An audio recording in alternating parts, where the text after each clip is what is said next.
You guys ready? Sure. Before we get started this evening, I just wanted to let everybody know that the program is being video recorded. So welcome everybody to Pennridge High School and our program, Yes in Your Backyard. Some statistics to start with. 2.8 million youth aged 12 to 17 had a major depressive episode during the past year. In 2014, an estimated 22.5 million Americans aged 12 and older self-reported needing treatment for alcohol or illicit drug use, and 11.8 million adults self-reported needing mental health treatment or counseling in the past year. Those statistics are from SAMHSA. Today's youth face many risks, including drug abuse, violence, HIV/AIDS, and responding to these risks before they become problems can be difficult. Good evening, everyone. I'm Stacy Mulholland. I'm a Plumstead Township Supervisor and Boccato Vice President. Boccato is Bucks County Association of Township Officials, and we've been brought into this issue for various reasons, which we'll address. I'd like to welcome everybody again to Pennridge High School. Tonight we're fortunate to have a panel well-versed on these issues, the issues surrounding children and prevention, addiction, treatment, and recovery.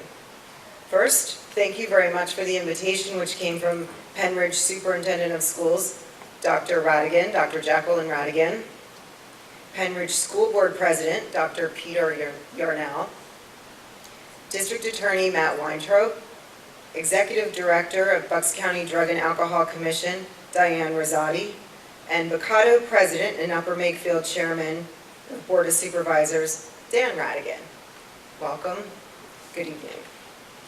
We also have with us Chief Hillius of the Percy Police Department, and there's several other law enforcement officers that I would like to recognize from the surrounding communities. It includes Hilltown Chief Chris Engelhart, Chief Mark Offner, Bedminster, Sergeant Tim Maloney, Pennridge Regional, Sergeant Chris Brown. We also have a mom with us tonight who's going to share a message. Her name is Tracy Cangro. She'll speak at the end of our program.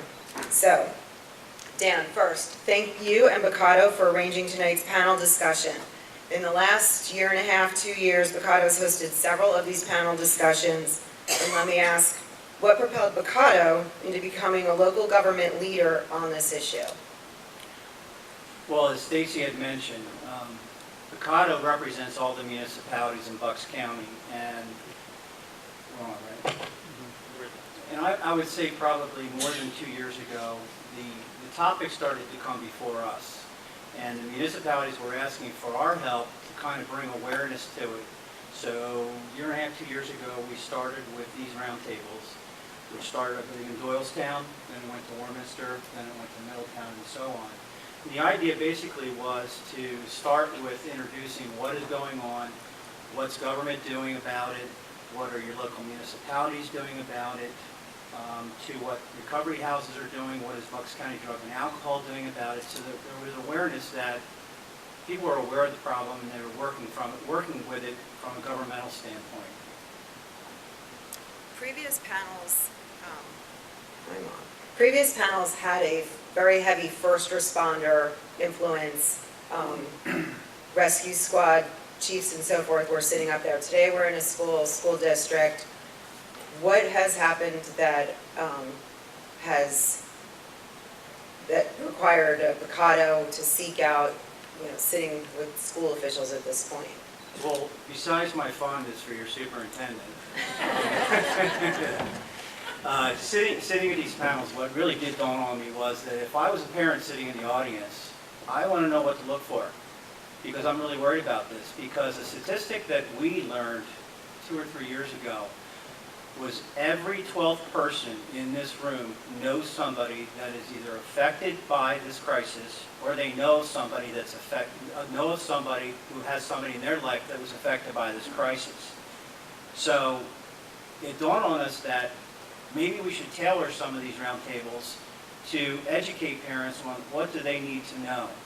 what's going on maybe with children in other communities that we can educate them on so that they're aware. And that's why certain people up here are up here, because they're going to fill you in on what they're aware of that maybe you're not aware of. So, Dr. Radigan, gym, as we called it in our day, is now more of health and phys ed. How has the curriculum changed from our days of learning sports, dodgeball, those sorts of things, to a health-oriented program that the children, our youth, take part in schools today? Well, one of the biggest things we follow is our school district mission statement, which talks about making sure that all of our graduates are prepared with those 21st century learning skills they need to be successful.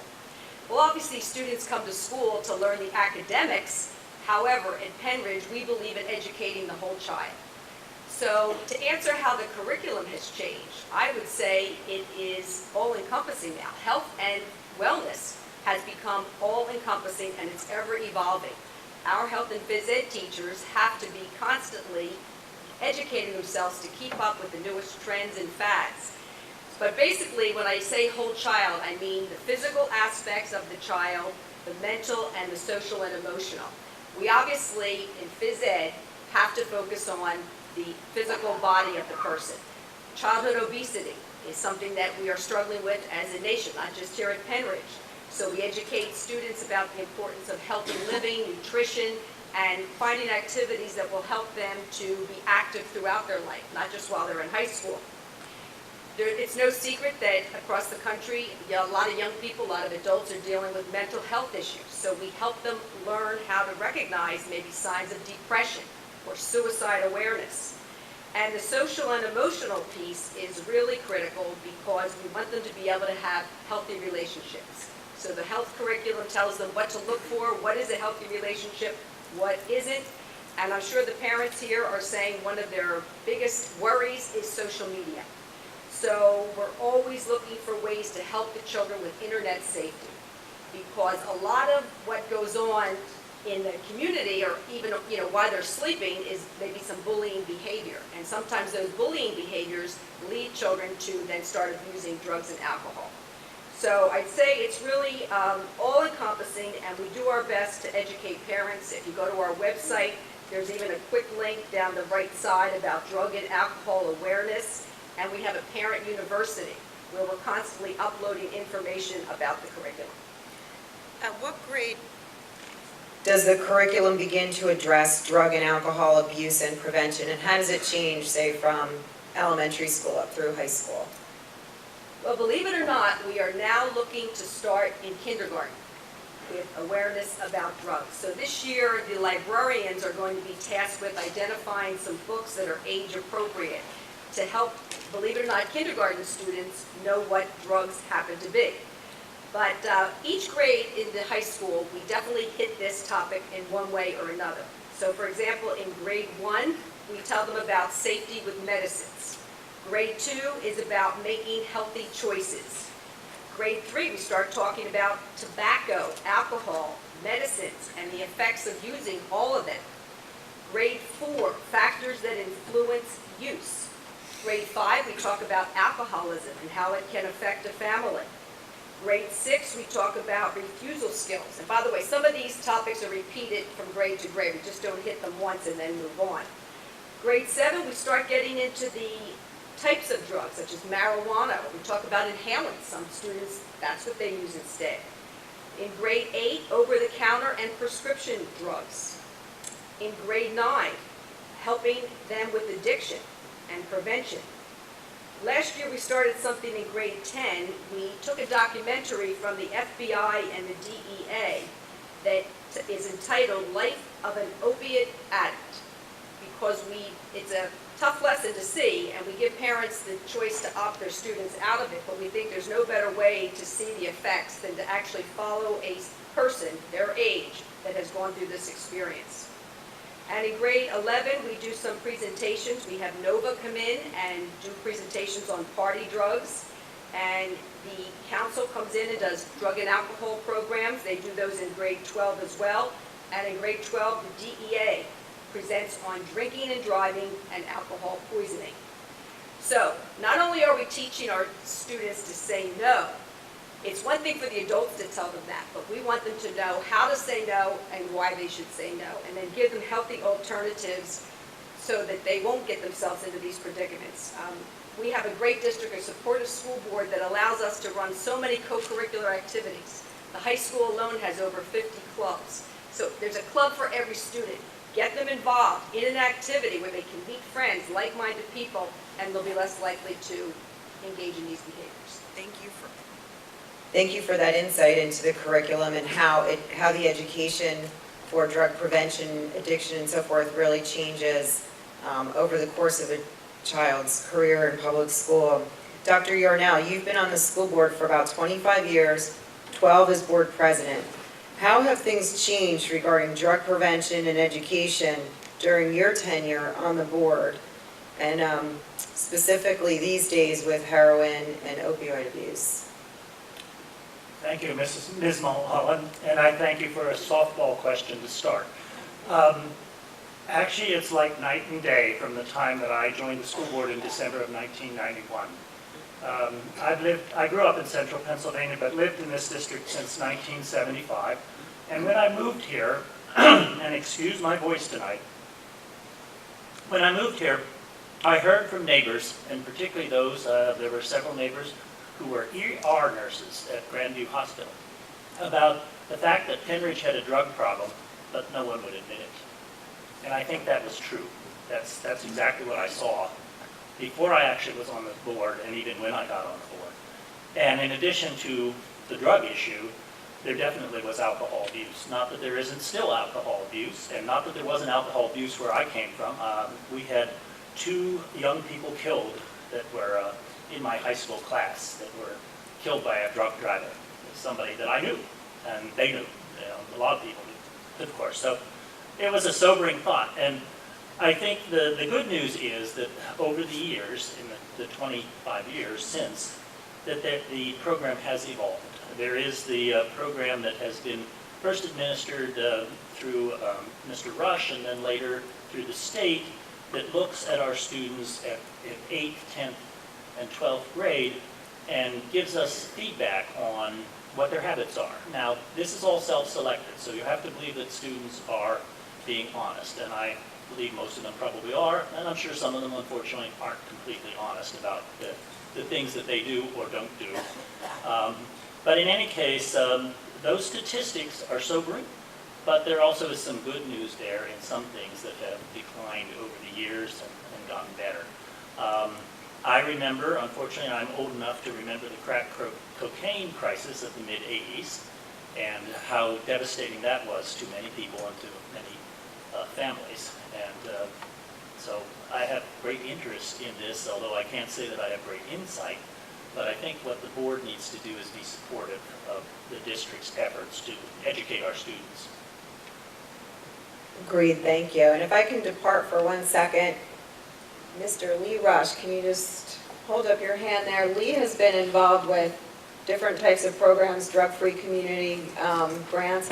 Lee was actually very instrumental in the prescription drug take-back. I remember us having a meeting probably about 10 years ago with that idea, and Lee, working with the DA's office and others, really pushed for that program, which has just become part of our culture now, twice a year, just like changing these smoke detectors. So thank you, Lee, for that.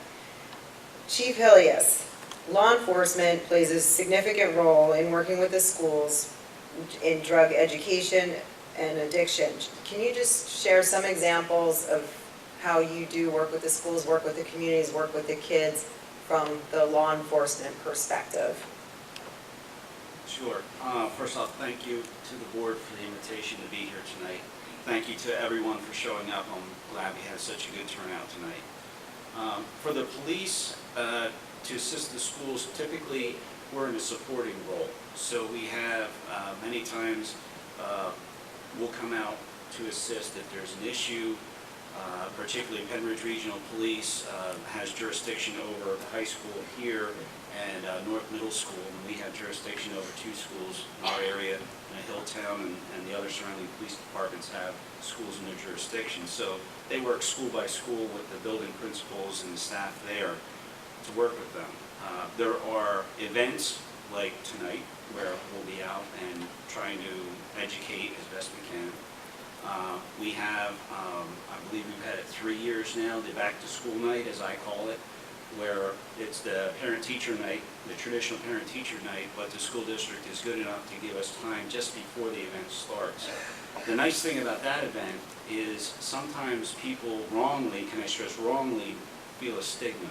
If I go to a program about addiction, I have a problem with my family.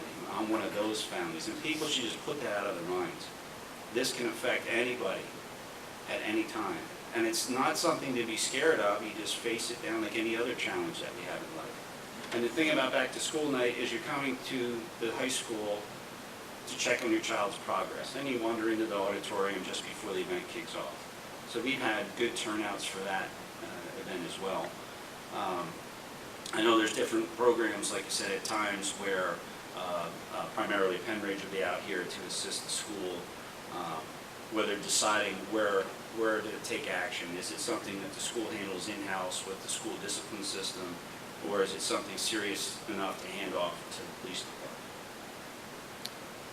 We had a conversation a couple weeks ago, and you reminded me, back before the age of cell phones, when I was a kid, not only did we not even have a cordless phone at that time, we had a phone with a cord, and my sisters and I, we bought the longest cord that they made. I think it was 75 feet, and we would stretch it from one end of the house so that we could try and have a private conversation on the other side of the basement door. And this made my dad crazy, and he would try to duck and get around it. But the one thing I can tell you is that with that house phone ringing, my dad knew everybody that called the house. He knew who my friends were, he knew who their parents were. Cell phones, we don't really have that so much anymore. What are some tips that you can give parents for trying to keep track of their kids, and anybody else wants to chime in too, in this age of cell phones, when a lot of parents don't even know who their kids' friends are anymore? Right, I agree, and I think we had a laugh. We had talked about when you dropped off at the mall back in the day, you had to meet at the Eagle in front of Wanamaker's. Anybody remember that? And if you were late, you could run the risk of your dad or mom leaving you at the mall, so you didn't dare be late. Of course, all that's changed now. Kids as young as 4th or 5th grade have their cell phones. It's simplistic, but I'm going to repeat it because it's still true. Families need to set realistic expectations in their household of what is good behavior, what's going to be uplifted and cheered about, and what's going to not be tolerated. And parents need to be absolutely consistent about that. And it's simple. It's the who, what, when, where, why, and how of what's going on in their life. If kids don't want to tell you where they're going, who they're with, what they're talking about, that's a red flag. And even though as parents it might make you uncomfortable, you have to recognize that and stand up to it. That's when it's time to be a parent, not their friend. And that now, unfortunately, the digital world has changed over. Kids can be doing everything. It's not just your smartphone. It is tablets. It is your PS2, PS3, PS4, your Xboxes, all these connected devices. The kids are out there and they're connecting across the world with people, across the area with their friends. They're not always just playing video games with one another on a gaming system. Sometimes they're setting up a drug purchase. Sometimes, there's other more nefarious things. And if I can stress, number one, trust your kids. Start from a point of trust. It's scary. I'm a parent too, and it's scary. But you have to start by trusting your kids. And calling back to the 80s, you trust but verify, as one of our former presidents used to say. And if you catch them doing the right things, you cheer them up. You give them rewards or whatever. And when you catch them doing wrong, then you gotta step on them. Not actually step on them. You've got to apply the consequences, and you've got to do it consistently. That's where everybody struggles. That's why I'm still saying it. It's hard. You're in a good mood, things went well at work, and you come home and your kid's misbehaving. Last thing you want to do is deal with it. So you just want to dust it off. I'm telling you, that's something you got to do it every time. Because the kids are generally very good and they want to please their parents. And you did say, one little tip was, can you name 3 of your kids' friends? Yes, thank you for bringing it up. And if you can't name 3 of your kids' friends, you better go home tonight and ask them. And start having a conversation. Just open the conversation. It doesn't have to be accusatory. It doesn't have to be yelling matched. Just talk to them. And the kids want to talk back. They want to talk to you. Sometimes they want to talk back too. But they want to talk to you. But sometimes it's simple advice like that, you Right. know? They just need a 3 little friends. nudge. Yep. They want to do this, yeah. But they do want to talk to you. You just got to give them a chance. District Attorney Weintraub, we have done these panels, we did one on Saturday, we've done them, like I said, for about 1.5 years. And I know, over the years, getting all 39 police departments and 13 school districts to carry Narcan has been a mission of yours. What is the status? I have great news. I get to be the bearer of wonderful news. We did make that a mission a while ago because I was convinced. Actually, it took some convincing for me to get on board, and I'd like to just quickly touch on that about Narcan, which I'll explain a little bit about what's in this little atomizer. But early on, when we were still trying to wrap our head around the scope of the issues that we face in this drug epidemic that we're fighting, I used to speak with Ken Caluzzi, who's the chief of Lower Makefield Township, and he was one of the early adopters of Narcan. This is an expired dose of Narcan. And he and I were talking, and I have to admit to you that originally I believed in what I call self-determinism, and I still do to a large extent, but what that means to me is if a person is making a conscious choice to take drugs or to drink alcohol, there can be consequences. And obviously, that's certainly a way to live life, but I have come around to understand, as I've educated myself by doing a lot of panels, and I give you all credit, frankly. We've done plenty of panels where the crowd has been 1/5 the size. So I always, it's an interesting paradox because we're preaching to the choir a little bit here. All the people that are here are probably doing many of the right things that we encourage, but this is what I call positive reinforcement. So thank you all for being here. But back to the point, Chief Caluzzi and I were talking about this because I came to understand through speaking with him that this, what's contained in this little bottle is a lifesaver. Heroin kills, opiates can kill. Now we're being rocked with more and more powerful opiates that are being mixed randomly and with impunity into the batches of heroin that sell as cheaply as $5 a bag. Excuse me. And fentanyl is 100 times more powerful than heroin. And obviously, if you take it and your body is not prepared or not used to it, which often is the case, it can result in an instant fatal overdose. And now we're even seeing something called carfentanil, which is 100 times more powerful than fentanyl. So you do that multiplier, it's like 1,000 times. Math's not my subject, but it's very, very powerful. And that is an elephant tranquilizer. It has no business being in a human body, ever, for any reason. And what we're faced with is people that get addicted, they need to chase that original high that they first got, and they need to physically feel okay. And the best way that they can make themselves feel okay is by feeding that habit, unfortunately. And what happens many, many times is an overdose. And when we come upon an overdosing person, the first thing that we need to do, number one, is to make sure that they're breathing or that their heart is beating. But oftentimes, this Narcan is a lifesaver. Heroin kills, opiates kill, Narcan saves. And Chief Caluzzi convinced me by asking me this. He said, "Do you have kids?" I said, "Yes, I have 2 girls. How old's your oldest?" And at that time, I think she was probably about 14. And he said to me, God forbid, but what if your daughter, your 14-year-old, was suffering from an overdose? You still believe in self-determinism, or are you going to do anything you could to save her life? And the answer is a very simple one. Clearly, the answer is yes. I would do anything I could to save her life.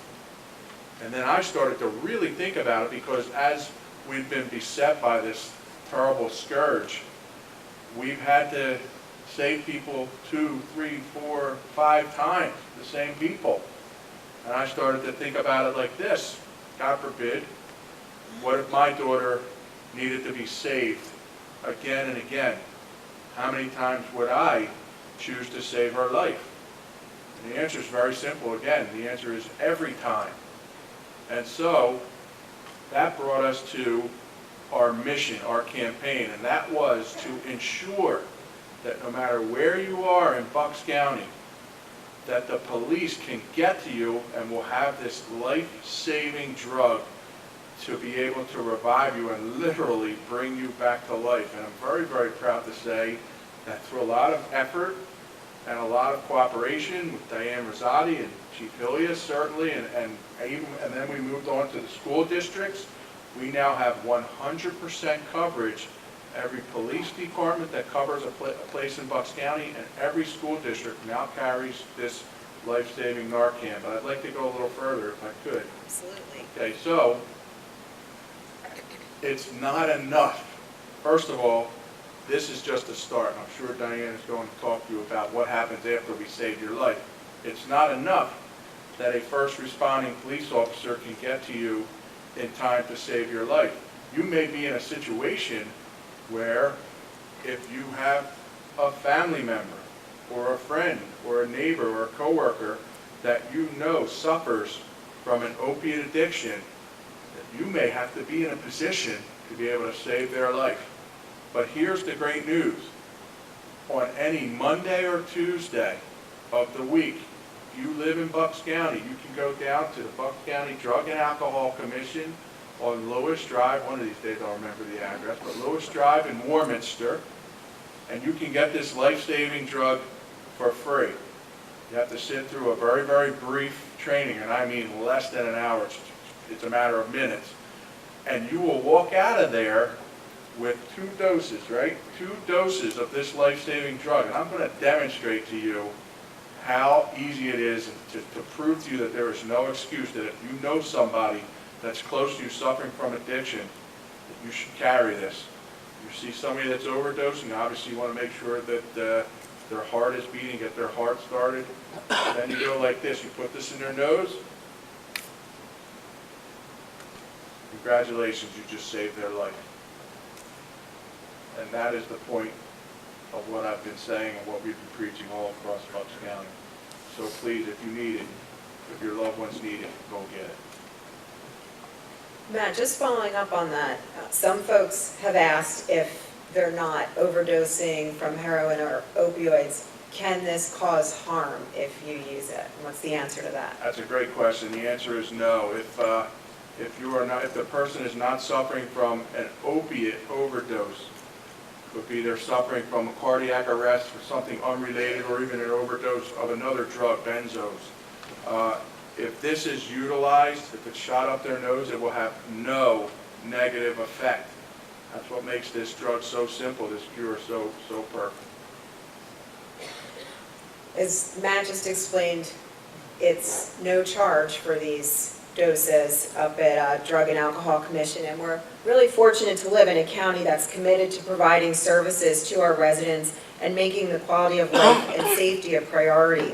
Bucks County Health and Human Services divisions account for nearly 50% of the county's operating budget, and the Bucks County Drug and Alcohol Commission falls within that scope. Diane, if you could just give us a snapshot, you do so much, just a snapshot of what you do related to the issue of education, prevention, recovery. Happy to, thank you. Good evening, everyone. Thanks to each and every one of you for being here. I see some old friends, and I also want to call out Lee Rush and thank Lee for being a pioneer in prevention and in Bucks County and certainly nationally. So please, everybody, I know you already did give Lee a hand, but if you get to see him at the end of the night, please thank him as well for his work. Thanks to the school board and Dr. Radigan as well for the invitation for being here tonight. And thanks to every one of you. I know there are some folks in this room that I know who have already lost a loved one to substance use, to opiate use disorder. So thank you for being here. It takes a lot of courage to be in this room and to plod on. And I know there are parents of preschoolers and those of you who don't have children yet, and there are grandparents. So everybody is here for a reason. This is a community problem, right? This is not something that's going to be resolved by simply education, by government, by business, just by clergy. It's going to take all of us. Everyone says it's all hands on deck, and that's exactly what it is. The Bucks County Drug and Alcohol Commission is the lead drug and alcohol agency in Bucks County. We're called the Single County Authority, the SCA, so there's an office like ours for every county in Pennsylvania. We oversee prevention, intervention, treatment, and recovery support programs. Several of the providers that we contract with are here tonight. I see Penn Foundation, Cadenzia, Live and Grin, and other providers that we contract with who are here this evening. Our mission is to eradicate substance use. Are we going to do that this week? Unlikely. But we're there for Bucks County residents to ensure that you know, first and foremost, we're here for you. If you have questions, if your family members have questions on how to access services, please contact us. We have information at the table that has many resources for you. We have an 800 number that we can offer you and a local number as well. But the bottom line is we want community residents to know that we are available to help Bucks County residents through not just this opiate use disorder issue, but all issues. So in response to one of the questions, which was, what can parents do? Right? It is frustrating and it baffles your mind, I'm sure, that kids are starting to use and you never would have expected them to. And I appreciate what Chief Hillier said. He said some really eloquent things that are pretty important for parents to know about, which struck me at another meeting that he said them at, and I'm glad he repeated them tonight. But we've talked with some young adults, some kids who have become substance use addicted, and asked them, what could have stopped you? What was it? And we've asked parents too. Many parents say the same thing, which is, if only I had known what to look for. If only I knew. So first and foremost, credit to all of you because you're here tonight to learn some of that. And some of the people, young people in recovery have said, I wish my parents had paid attention to it. My parents knew, maybe, that I was drinking, and my parents knew to take the bottle of alcohol and put the magic marker line across it, and then maybe add some water or not. But they said my parents didn't know to count the pills that were in the medicine cabinet, if there were pills in the medicine cabinet. And I'm sure the district attorney will talk about that as well. So that is so important. And finally, in terms of prevention, if there is a family history of substance use, we want to encourage parents to be open and honest about that early on. That is preventative.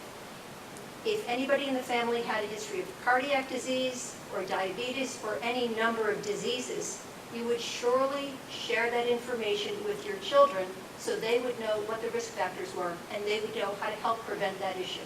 So we want to encourage families to be a little bit more open, if you can, about what some family history of substance use might be. And we have some tools at our office that can help you to do that and have those hard conversations. Thank you. Can I step in one more second? I forgot one of my best lines. Go for it. Thank you. Yeah, you were waiting for it. Yeah. Go back. So since we started the, making sure that everybody had Narcan, that our police carried it, our police officers, who are not always the first on the scene, sometimes it's EMS, thankfully, sometimes it is a family member, but our police officers, my brothers and sisters, have saved 469 lives with Narcan.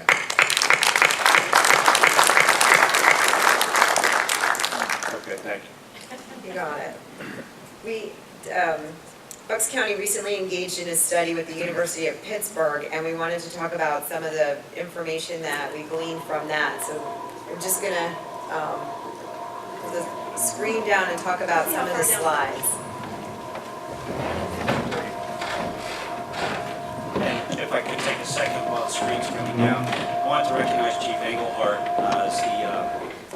Chiefs of Police Association in Bucks County, and Chief Engelhardt served as the president the past recent years, and he had worked tirelessly with DA Weintraub to help get the Narcan out to all the officers. So credit also to Chief Engelhardt.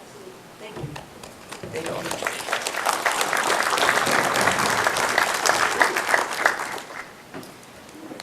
Okay, so we hear a lot of talk about the difference between whether it's alcohol, marijuana, other drugs, between how it affects adults versus kids, and there's always that person, well, when I was a kid, so how does it affect an adolescent brain differently than an adult brain? Yeah.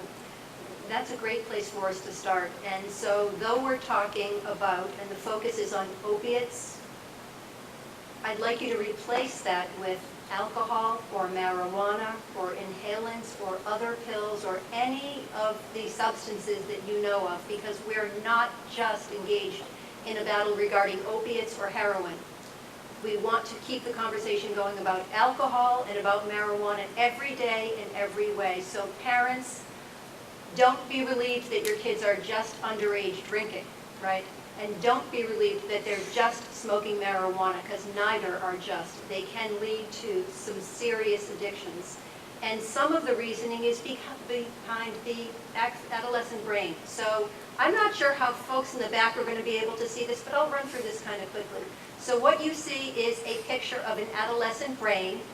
And so the bottom blue portion in thirds is around 9 years old. And at around 9 years old, considered an adolescent perhaps, the brain's circuitry is still fine-tuning. That decision-making quality is just not there yet. So that's at age 9. Between ages 10 and 15, certainly adolescents, the brain is better equipped. They can plan, they can retain things a little bit better, and they can begin some better solving of problems and some better controlling of emotions. You certainly don't want any substance to get in the way of any of those things. And still, by the ages of 16 to 20, the brain, the adolescent brain, still developing, right? Most folks say, scientifically, the adolescent brain isn't fully developed until age, anybody know? 25, you bet, age 25. So between 16 and 20, then it's beginning to handle some more complex reasoning, but it is not quite there yet. And any use of any substance is going to get in the way of the development of that brain, so we certainly don't want to be in that position. In terms of marijuana, it's important to note that we are not in a position of making an opinion. What we're in a position of doing, though, is following evidence and science and research. And this is science and research. So teens who are regularly using marijuana are 3 times more likely to have harmful drinking habits. They are 26 times more likely to use other illegal drugs. And finally, they are 37% more likely to be nicotine dependent. So you can see that connected with marijuana use, regular marijuana use for teens can have some dire consequences. You want me to go back? Yeah, let's just skip ahead to the next one, identifying at-risk students. And if the panel would like to come back up, because we're going to take a break from this in just a, we're going to take a break from the slides in just a minute. So if you want to just talk about identifying at-risk students. Sure. Pennridge School District, like every other district, Pennridge School District has a student assistance program. Our agency manages county government funding. We have a $6 million budget. A portion of those funds go toward what's called the Student Assistance Program. The Student Assistance Program identifies students at risk. So if you know a student in the middle school or in the high school that you're concerned about, they may or may not be using substances. They may have erratic attendance. Their grades may be changing. They may wear drug-related clothing. They may smell of alcohol or tobacco. You may have overheard them talking about substance use. The parent may refer them. The student can refer them. Our agency provides a student assistance program which identifies those students who are at risk. It's a confidential assessment process, and we will fund and pay for an assessment of that student. It certainly doesn't have to be in the building. If folks are concerned about confidentiality, it can be outside of the building. But we'll pay for an assessment of that student and encourage them to access services. If folks don't have any insurance, we will help them by paying for their treatment. Adolescents are one of our top priorities in this county, so we want to make sure that we outreach to as many adolescents as possible. Question for Chief and District Attorney Weintraub. Sometimes parents are reluctant or may just all out avoid contact with the police out of fear that their child might end up with a record or in serious trouble. What are the realities our children may face once law enforcement is involved? I'll speak to the piece where the initial part of it, because that's obviously what the police are going to do, and DA Weintraub will talk and give you about the back end if need be. Many people, I think, are fearful that if, say they go into their child's bedroom and they have suspicions and they search around and they find some drug paraphernalia, they feel like, well, obviously I can't have this in my house, obviously I've got a problem on my hands. Maybe the child's talking back a little bit, you know, they're angry that they got caught, you know, they're having that dramatic family moment. And the parents are thinking, wait, if I call the cops, they're going to haul my kid out. I don't want my kid hauled out of the house and put in jail, I just want the kid to stop. I want people to feel comfortable in calling the police and bring the police out to that scene. I can speak for my department, for Percy Police. I feel confident speaking for Hilltown Police, for Pennridge Police, Bedminster Police, and from what I know about Dublin, they're the same way. The police are going to come out not with the eye to haul your kid out of the house. I just want to put one caveat on that. That's if there's no violence. If there's, you know, physical assault going on, that's a different story, obviously. We're talking about a situation where parents have found some drugs or drug paraphernalia in the house, and they're at their wits' end. Call the police, get us out there. Number one, we'll get the illegal items out of the house and they'll be disposed of properly. The second thing is that we can start to offer you resources if you're not sure of where to go. On the Percy Police website, we have a list of addiction help resources that are out there. One size doesn't fit all. You're going to have to do some research around. And secondly, there's a little bit of a distinction. I don't want to cloud the issue, but parents will decide, obviously, if it's something to be talked about within the family or if it's something where the police need to be called in. If you find that the mark on the liquor bottle has descended 1/4 of an inch, I'm not going to discount that or condone that. Maybe that's something that starts first with family discussion, and maybe the family goes straight for a resource to help, and it's not really a police matter per se. You find a little 1/2 inch by 1/2 inch blue wax paper baggie, a needle, a spoon with the handle bent back. Yeah, the police need to be coming to your house and taking action. Number one, get those items out of the house and help you as parents steer you toward addiction help for your loved one. Because opioids, any of the hard drugs, they will not stop just saying, oh, I'll stop. It doesn't work like that. It's not like if you want to shed a pound or two, so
you as a parent or guardian have a child between the ages of 12 and 17, so it can't be 18, it can't be under 12, who's suffering from addiction, and it could be alcohol addiction, it could be, but certainly drug addiction as well, you can access Act 53.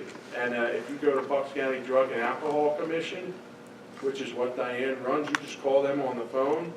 They're going to help guide you through the process. And the essence of it is you can have your child involuntarily committed. I wish we could do this with adults, but we can't. But we can with our kids.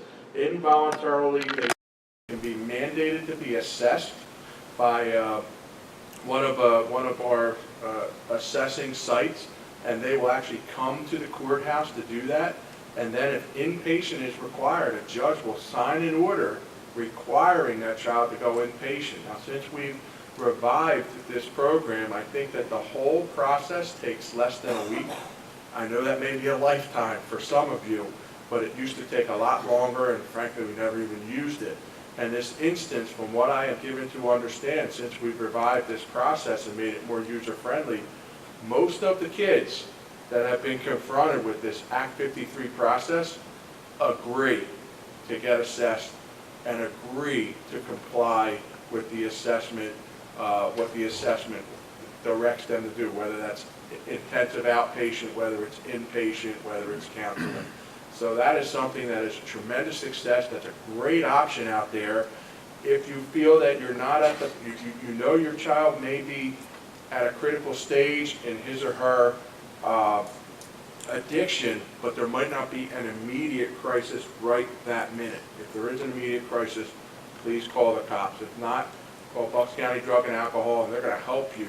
They're going to walk you all through this system, and they're going to provide an attorney for your kid so that your kid's rights are protected too. So I'm very, very proud to have been a part of reviving that process. Diane, did you want to add anything else to that? All covered? Okay. Dr. Radigan, in addition to engaging students on drug misuse, education, prevention, you must also work with students that are in recovery. How does the district work to address the needs of students in recovery?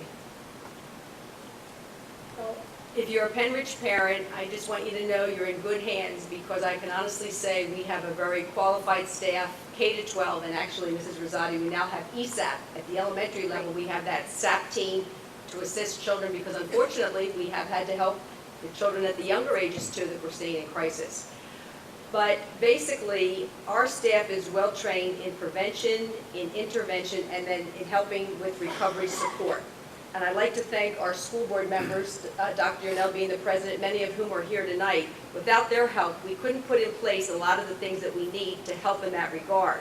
A couple examples would be crisis counselors. Just last year, we hired 2 crisis counselors. We also have an additional social worker. These are people that help and support your children when they come back from a placement, so to speak. And when they come back, the counselor, they each have a counselor. The counselor alerts the teachers that this child has been released and is back in class, just to make sure that they are monitoring the situation. And the crisis counselor does a once-a-week check-in with that student, 101. Their regular counselor checks in regularly, and we have a house system at the high school where the counselor and the assistant principal follows the students for 4 years. So they get to know the student, they get to know the families, and we think that works very well. They also have a chance to be part of a group. Thank you to the Penn Foundation. These children can participate in a wellness group to support them as they're going through recovery. And we also ask parents to sign a release form, so if we're able to communicate with the counselors on the outside, that keeping that communication and that whole team effort in place, we found has been very helpful. Again, Dr. Radigan, while there may be a myriad of reasons a student ends up in a battle with addiction, you still must address basic character development, building self-esteem, making good choices. Pennridge has a special program, social and emotional learning, elementary curriculum. Can you give us a rundown of this initiative and how it helps, I guess, offset or in the prevention end of this? Right, if you remember what I said at the beginning about educating the whole child, when I first arrived here, through doing focus groups and reading surveys that had been done, one of the things that stood out clearly was that the students were, the weakest area, I would say, was in the area of social skills. And we were giving a survey called the Developmental Assets Survey every other year. Dr. Yurnell talked about, I think, the PACE survey. We do the 40 assets. We have students do these anonymously, and we can identify areas of need. So the 40 assets are basically things that the research shows, if you put these protective factors in place, that child is going to have the best chance of success. So clearly, the more assets you have, the better. Well, the 5 that they were the weakest in were the social skills, which were planning and decision-making, interpersonal competence, cultural competence, resistance skills, and peaceful conflict resolution. So 3 years ago, we started a program, district-wide actually, called Takes Pride. And every month of the school year, we focus on a different character trait that promotes positive behavior. So for example, right now we're in September, trustworthiness. Next month it's A, acceptance, and that really goes along with National Bullying Prevention Month. But basically what we did was we decided to pilot 3 curriculums, K to 12. And it turned out we didn't like any of them. We didn't think any of them really fit Pennridge. And I think for any school district, it's important to find the right fit. So I am very proud that our elementary staff actually created their own. They were so motivated by this and saw the difference it was making, they created their own curriculum. At the middle school level, we run advisories where a staff member has the same students throughout the years of middle school, and they have lessons on this very topic of social and emotional learning. And lastly, at the high school, we have a Naviance program where students are able to go on and do goal setting and learn about their multiple intelligences, and then also college and career readiness. So why is this important?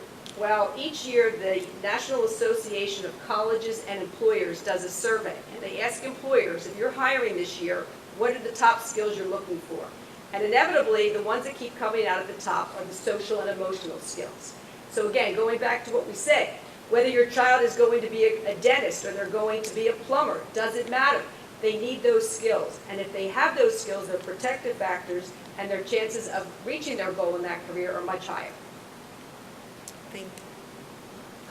Thank you. Matt, in addition to the approaches that Dr. Radigan just mentioned, you've unveiled some existing programs or sort of resuscitated, such as Act 53, and some new programs through the DA's office. One of the programs, the Take Back program, which is really a cooperative effort on the part of local government, law enforcement, nonprofits, Bucks County Drug and Alcohol, our prevention recovery community members. When they say it takes a village, it took a lot to get this off the ground, and we've been very successful. Please tell us a little bit about it. I would love to. I wish I could take the credit for it. I can't. It actually started back when Dave Heckler was the DA, but I've certainly been championing it because I know a good thing when I see it.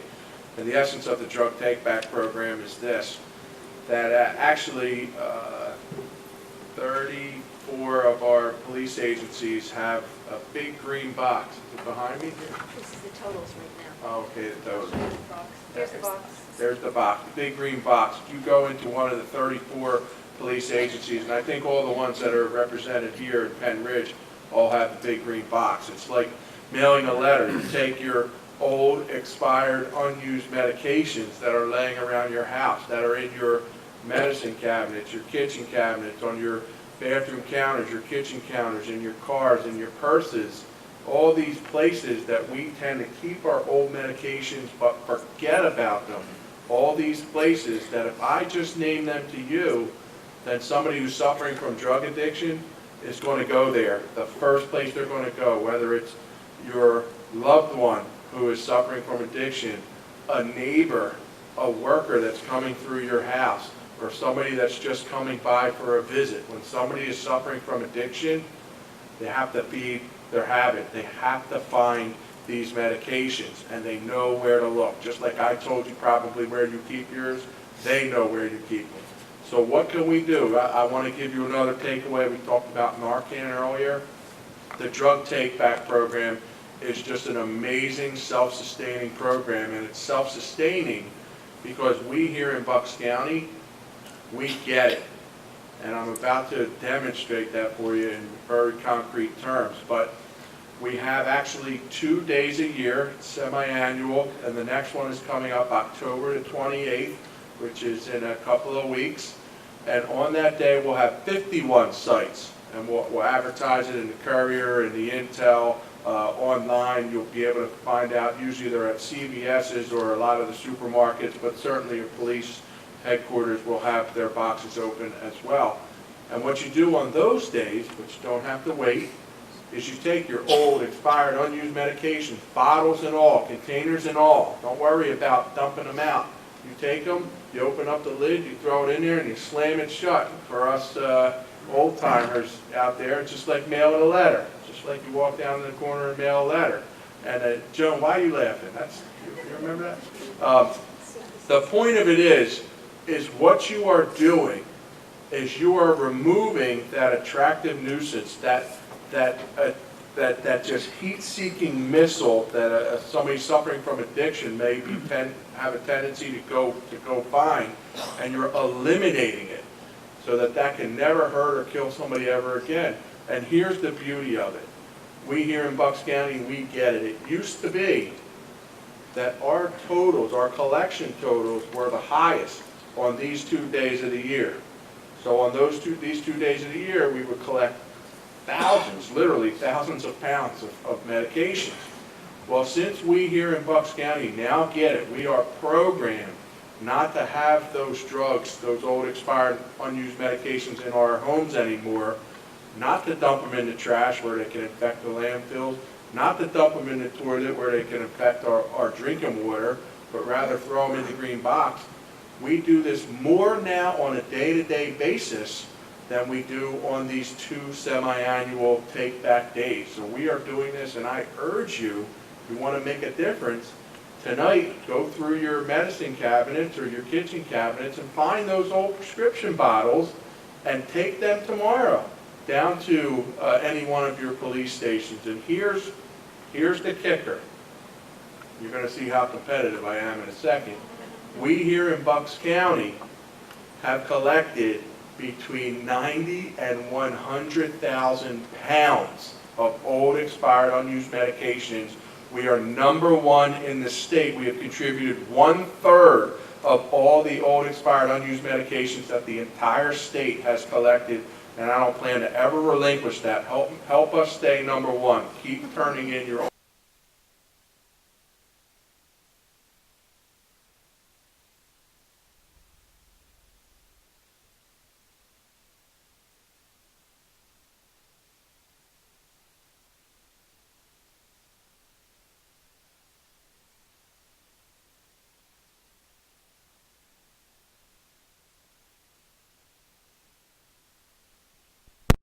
Wanted to mention that folks in this room really were the pioneers in developing the first medication drop box. Do you know where it was? It was in Quakertown. So thanks to folks in Upper Bucks for really helping to pave the way. And what you see before you is a listing or a chart of the medication collection efforts. So as you can see, in 2010, we collected 2,159 pounds.